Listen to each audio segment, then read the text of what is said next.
Welcome to my channel, my friends asterisk. Today, I want to take you on a journey that could change the way you think about life and success.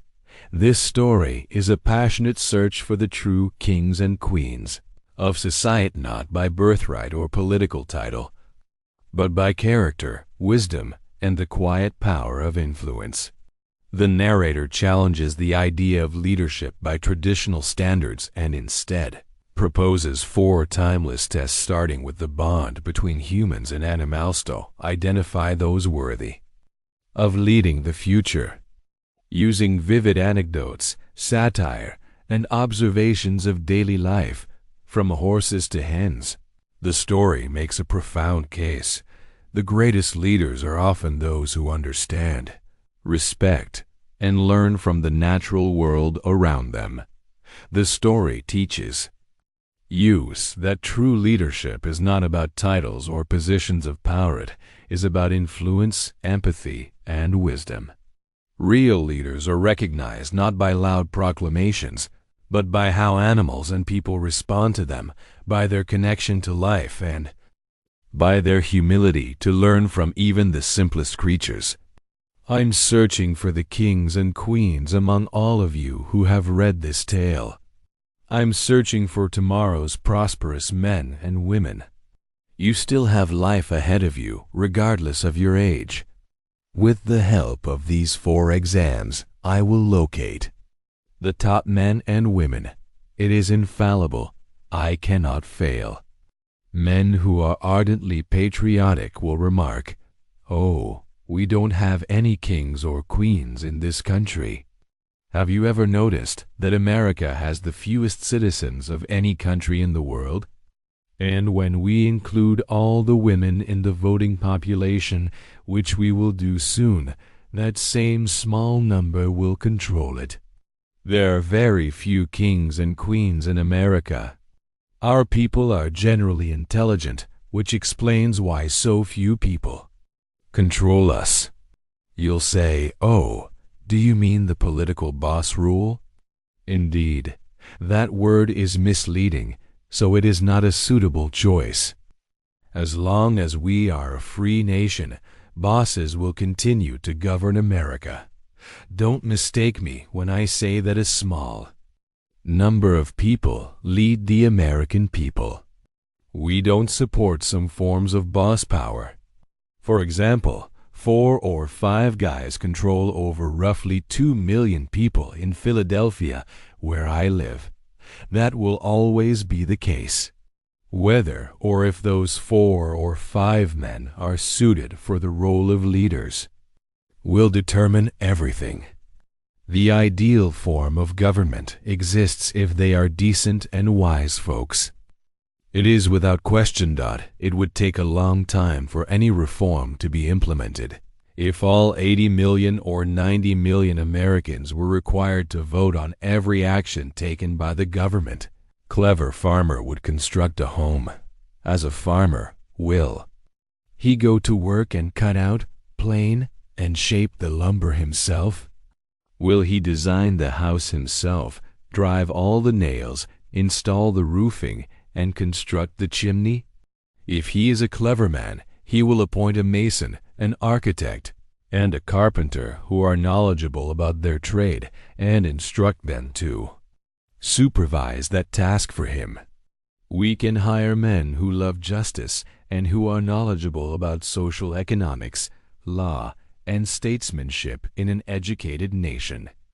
We employ them because they are competent individuals who can perform tasks that we cannot.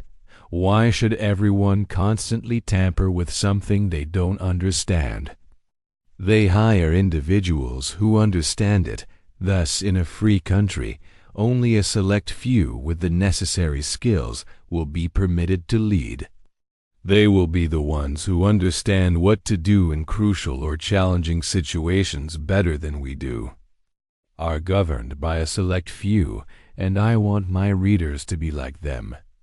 The names of some of the women in this country who are currently more powerful than any known statesman are hardly mentioned in the media. During Queen Victoria's reign, I recall asking a college class, "Who rules England?" The first thing they uttered was Queen Victoria. Did England be ruled by Queen Victoria? England was the most free country in the world throughout her nominal rule. And if you compare the two countries, America is not nearly as free. She was merely a symbol, and she refused to voice any thoughts about the Boer War. It was all up to the statesmen who had actually been chosen to govern by the Parliament. They were the true kings. I'm searching for the actual kings, not the pretenders. And I'll use the 4 tests outlined in the Silver Crown's ancient tradition to identify the prosperous men and women of the future. First, animals will follow them. Remember what I wrote about it here. If a dog or cat tagged your heels tomorrow, it is proof that someone is a king or queen. I feel sorry for you if you don't have a dog, cat, horse, or ox to love you. I feel the most sorry for the animal, but I also feel sorry for you. Is there not a lower animal that wags its tail, shakes its head at your entrance, or loves to hear your footsteps? Is there not a cat that enjoys seeing you enter the house when it's empty? When he hears your key in the door, does every devoted dog not jump up and bark with delight? If you don't have one, now is the time to get one, because one of the key roots to success is similar to what animals can teach and inspire us to do. The day has arrived when a dog should be valued at a minimum of $1,000. A horse that currently trots a mile in 2:05 or 2:06 should now be able to do so in 55 seconds. It is feasible from a scientific standpoint. Where are your class leaders, deacons, and elders now that your community lacks a horse capable of trotting a mile in 55 seconds? Oh, a decent, devout brother says, "I don't give trotting horses any thought. I can't spend time with them because I'm too religious." Does that make sense? The trotting horse's maker? In the book of Job, who described him using the most picturesque language in the world, have you ever had a horse that can trot? Have you ever seen a gorgeous animal that has been so well fed and well cared for tremble on that line, his mane quivering, his eyes flashing, his nostrils swollen, and every single one of his body alert for the leap? Did you witness him leave and hear the shot? If you loved him and didn't, you should be expelled from the church. Now, a horse might be just as helpful as a university. One day at Yale University, I overheard a science professor tell those boys that a horse's body contains a great deal of galvanic or electric force that is constantly produced by life's activities. If that electricity could be concentrated and held at a specific level, the horse could stand motionless and run an electric engine that can power 40 horses. He went on to say that a man has enough continuously created energy in his body to drive a 10-horsepower electric engine and stand motionless if it were increased to a certain point. There is going to be use, after all, for the loafers who stand on the corners and smoke, was my thought as I left that classroom feeling satisfied. A few years ago, a sewing machine was created in Europe. A woman would place her bare feet on it, and the machine would be started by her electric energies. The machine is not yet powerful enough to push the needle for actual stitching with this strength. The only difficulty is how to secure the bigger power and get more of that woman's electricity through the gadget.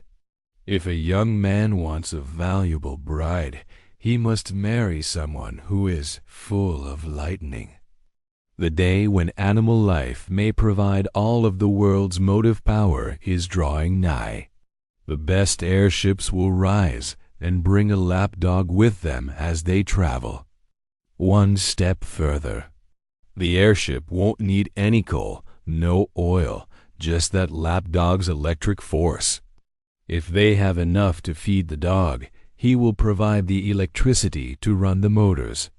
Machines powered by lapdogs or the aviator's own electricity will occupy the vast expanses of the sky. It's not as far away as many of you might think, and it's a much-needed upgrade at this time, more for peace than for the sake of the conflict. The moment has arrived for an elderly woman to become a world-renowned educator. Sending my child to an elderly hen is preferable to sending them to any professor I have ever encountered. Your door is scratched by that old biddy, or someone who pulls off your flowers or cackles next to your fence is more knowledgeable about some topics than any professor of science in the world. I'd like to know what that elderly woman does. However, there are some professors who claim to be highly intelligent, saying things like, "I graduated from Harvard, Oxford, or Leipzig, and I have no time to observe a hen." Too busy to spot a hen? Did you ever attempt to speak with her, my friend? No, I did not. She has no language.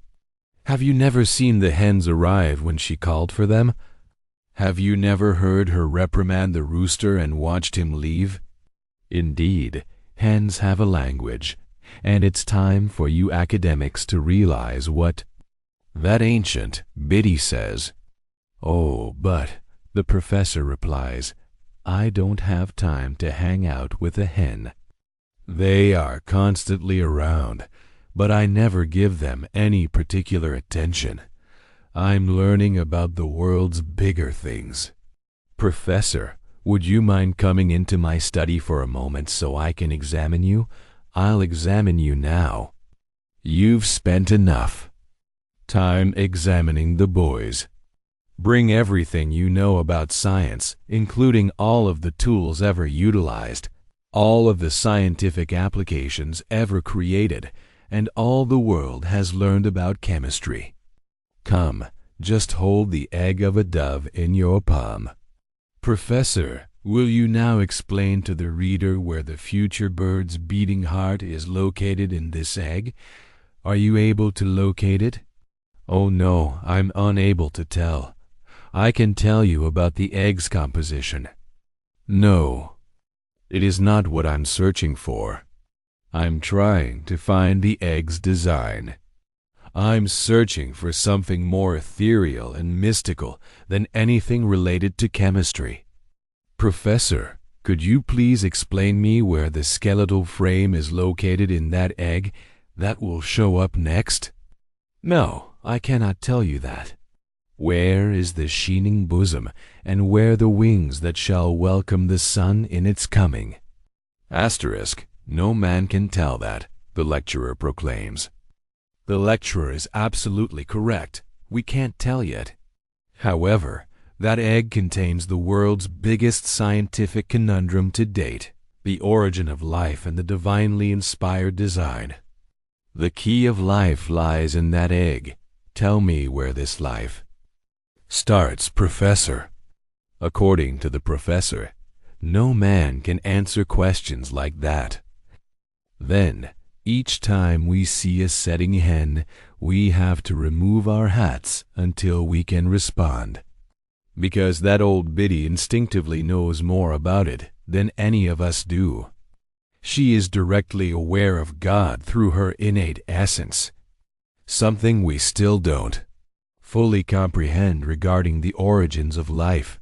The grand poet of Massachusetts, Dr. Oliver Wendell Holmes, invited me to visit his chickens in his backyard the last time I saw him. They would answer to their names, he informed me. However, it turned out that they were just like our kids and wouldn't brag in front of others. But when she called them by name, I'm positive that the small birds that were still with the hen answered to their respective names. That brilliant guy undoubtedly had as thorough an understanding of hens and chickens as Darwin did of doves. The fact that scientists like Darwin and Holmes could learn so much from the hen was fantastic for science. Even while the biographies don't seem to have mentioned it, it makes me think of a recent incident in Dr. Holmes's own life. He had a close friendship with Mr. Longfellow. Every time they met, they were playing together and teasing each other like two boys. Dr. Holmes allegedly encouraged Mr. Longfellow to attend a poultry show in Bridgewater, Massachusetts one day. He went because he had a deep fascination with hens. When those two famous poets arrived at the poultry exhibition, they saw a giant poster with an image of a rooster on it as they made their way up the middle hallway between the hen and chicken exhibits. He was speaking to numerous young chicks with his beak open and wings spread. "There, you love chickens. You understand them," Mr. Longfellow added, drawing Dr. Holmes's attention to the picture since it was so unusual. When a rooster addresses chickens in such a manner, what do you think he says? Dr. Holmes was gazing over it as they continued. He responded, "Go on, I will catch up with you," as he finally turned around. Returning to that poster, he climbed up on a chair, removed the tacks from the top, placed the advertisement above the image, and then, using his pencil, drew a line from the top to the bill of the rooster giving the speech. He wrote down his interpretation of what he believed the rooster was saying to the fowl. They claim that he didn't alter a single word or line in it. After pursuing Mr. Longfellow, he invited the renowned poet back to view the poster. He had imitated Longfellow's Psalm of Life in his writing by writing these words, "Life is genuine and sincere." Furthermore, the shell is not its pen. You are the egg, and the egg is still there. The hen wasn't mentioned. Time is short, and art is long. Our bills would then be sharpened properly, and they wouldn't beat on the inside of the shell like muffled drums dot in the vast battlefield of the world, in the vast barnyard of life. Don't be like those slothful cows. In the conflict, be a rooster. The life of roosters serve as a constant reminder that we have the power to elevate our existence and then be roasted and left behind on the sands of time. Hen traces. Hen notices that another chicken might be sagging in the rain dot when he sees some henpecked and desolate brother will crow once more.